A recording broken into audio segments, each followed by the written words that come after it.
No matter what your roots are, where you were born and raised, your life has undeniably been touched and impacted by culture. From the food you eat to the music you listen to and the art you love, it allows us to express ourselves and be authentic and unique. So we want to show you the unheard voices from some of the cultural icons in our communities because we believe that culture is power.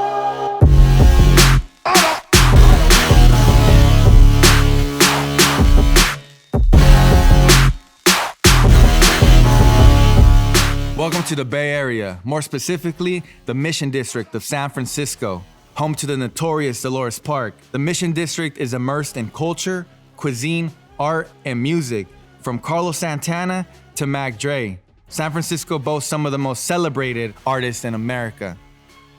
San Francisco native Ismael Rey Lara comes from humble beginnings, but today he holds a BA in Spanish literature, a master's in Chicanx studies, and serves as a professor for various colleges in the Bay Area. Despite systematic inequality, he didn't just overcome the odds, he defied them. We're here today to talk to Ismael about how he's utilizing his music to make higher education more accessible, while also illustrating the beauty and brilliance of the Latinx community through his record label, Evolving Wings.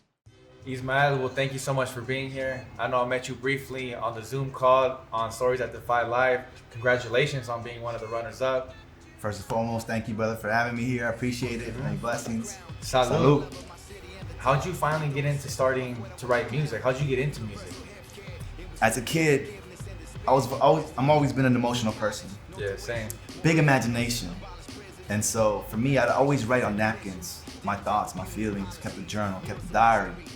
And I began writing music around 2009, shortly after my father was diagnosed with terminal prostate cancer. I would say that it was my way of escape. It was my way of immersing myself into my own world and constructing a world where he's not ill. And so that's when it began. It's in 2009. I was finishing up San Joaquin Delta College. I was about to transfer to UC Merced. It was a big deal. I'm the first person in my family to earn a BA, to earn a master's degree. So for me, it was a way to escape. How did your upbringing, your culture, your background kind of direct you into education and music? I'm from the Mission District of San Francisco and the south side of Stockton, California. And I say that because tengo un orgullo. I'm happy to be from communities of people of color where, in spite of racial inequality, we rise and we shine. My mom is the coach of my heart. She instilled and taught me compassion. She taught me to care about the whole village, the whole tribe. And my father was the coach of my mind, who taught me about street smarts, and how to move in the neighborhood, how to move in the streets. And having those two elements, I was able to utilize the best brilliance of both worlds, which is the power of the heart and the power of the mind. Who influenced you? Who's your maybe top 3 favorite artists? Who did you grow up listening to? Coming in a Mexican household, in my family, I had to do everything my sisters had to do. Mopping, cleaning, sweeping, restroom, everything, lo que sea. And so we always had music in the home. My family's from Guanajuato, Mexico. Nice. And Beautiful. So in the house, we always had, when we were clean, Jose Fellow Jimenez.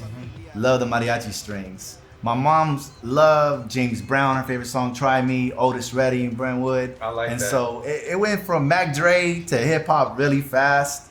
My father was into lowriding. He had a 77 Candy Apple Red Monte Carlo with the Virgen de Guadalupe in the back. No way. And so I would have to say my all-time favorite artist is Tupac.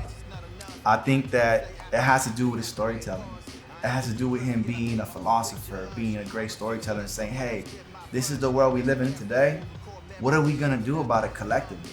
Sick Jackin from Los Angeles, the Psycho Realm, because I love his storytelling. I love how he talks about the Chicano culture and what it means.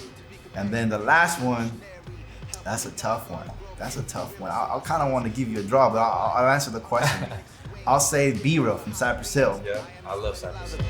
The Star King. So Ismael, how are we gonna keep culture alive and help those preserving it? Culture's memory. Yes. Culture's understanding and honoring our ancestors, our languages, our customs, our way of loving, our way of praying, our way of raising our children. And for me, before I learned about my people, my history, I was inspired by African American history. And I was like, wow, I want to be that Harriet Tubman of scholarship. And I utilize that same philosophy in my music. I would say the best way to support those that preserve culture is by supporting them. Is by purchasing whatever they do, whether that's earrings that have a cultural reference, jewelry, clothes, fashion, music, going to a lowrider show. It's going to the concerts, going to the art exhibitions of people that are going to represent for the culture. So you're all about putting culture in your music, but it's important for us, for yourself, to tell people how important it is to put culture into music.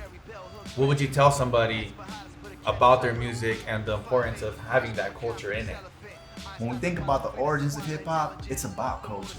It's about saying, hey, we're living in this racial inequality, and how we come together is as a community. Music has the power to influence us. I don't think there's a more powerful vehicle and platform than music.